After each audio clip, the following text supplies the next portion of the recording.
নিতাই, রাধে রাধে। আমি এমন জিনিস নিয়ে এসেছি, দেখো, সাজনা পাতা দিয়ে আলু দিয়ে ভাজা করেছি। তোমরা প্রথমে এটা খেয়ে দেখো, তারপরে তোমরা বলবা। অনেক সাজনা পাতা দিয়ে অনেক রেসিপি বানানো যায়, আর খুব ভালো গরমকালের জন্য এই আর আমি তিল সম্বাদ দিয়েছি। হ্যাঁ, বাচ্চারাও খেতে পারবে। আলু ভাজা বাচ্চারা তো ভালোবাসে, তখন এটা ঢেলে দেবে, অমর্ত্য খাওয়া।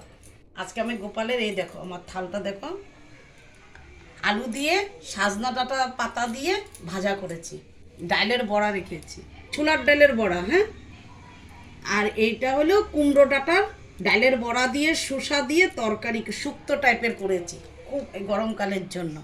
পুদিনা পাতার চাটনি করেছি, আর এটা ডাল বানিয়েছি। এই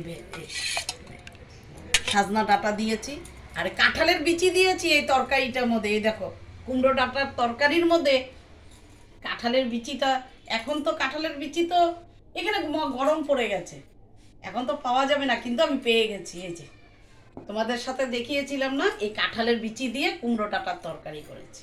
জয় নিতাই, রাধে রাধে।